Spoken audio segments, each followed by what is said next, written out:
परदेसियों से न अखियां में।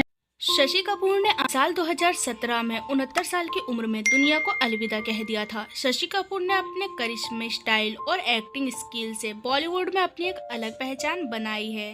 नहीं भूलना चाहिए कि उनकी मंदक मुस्कान ने लाखों फीमेल फैंस का मन मोह लिया था। वो अपने आप में एक एक्टर थे। इसके पीछे उनके बड़े भाइयों राज कपूर और शम्मी कपूर का खास योगदान रहा है। शशि कपूर ने अपने भाइयों की देखरेख अपने करियर में उड़ान भरी, लेकिन उनकी फिल्मों का चयन और सब्जेक्ट चुनने तक का तरीका अलग था। हालांकि आज हम आपको उनके लाडले बेटे कुणाल कपूर से रूबरू करवाएंगे। वो गॉडफ्रे कैंडल की तरफ से संचालित एक एंग्लो इंडियन थिएटर में काम करने के लिए कोलकाता पहुंचे थे। वो एक्टिंग की बारीकियों को सीखने के साथ साथ शशि कैंडल की बेटी जेनिफर के प्यार में गिरफ्तार हो गए थे। दोनों का प्यार परवान चढ़ा और उन्होंने अपने रिश्ते को एक नाम देने का फैसला किया। जेनिफर कैंडल और शशि कपूर ने 1958 में शादी की, मगर 1984 में जेनिफर का निधन हो गया और शशि ने दोबारा शादी नहीं की। उनके बेटे कुणाल ने एक बार एक साक्षात्कार में कहा था कि उनके पिता वास्तव में मां जेनिफर के निधन के बाद कभी उभर नहीं पाए और बाद के कई सालों की तरह उन्होंने वैराग्यों की तरफ अपनी जिंदगी बिताई।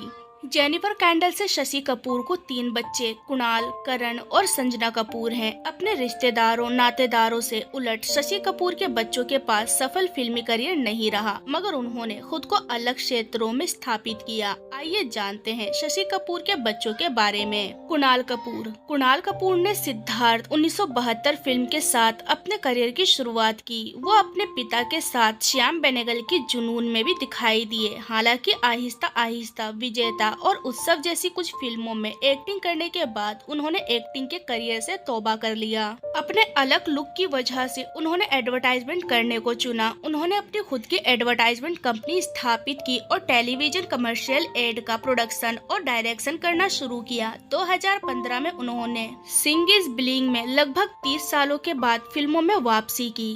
करण कपूर शशि और जेनिफर के दूसरे बेटे को एडवर्टाइजमेंट में आने के लगभग 20 साल बाद भी बॉम्बे डाइंग मैन के नाम से जाना जाता है। अपने भाई की तरह करण ने भी फिल्मों में किस्मत आजमाई। जुनून के बाद उन्होंने 36 चौरंगी लेन 1981 में, सल्तनत 1986 में, लोहा 1987 और असफर 1988 में अभिनय किया। हालांकि वो अपने पिता की तरह अपनी पहचान नहीं बना सके। हाल ही में एक इंटरव्यू में उन्होंने कहा कि मैं बॉलीवुड की तलाश में बहुत अधिक विदेशी नजर आता था। मैं वापसी करना पसंद करूंगा, लेकिन मुझे नहीं पता था कि लोग मुझे देखना चाहेंगे या नहीं। करण एक अवार्ड विनिंग फोटोग्राफर है जो लंदन में रहते हैं। उन्होंने लोर्ना कपूर से शादी की और उनके 2 बच्चे हैं, अलियाह और जज। संजना ने 36 चौरंगी लेन से शुरुआत की जो उनके पिता ने बनाई थी।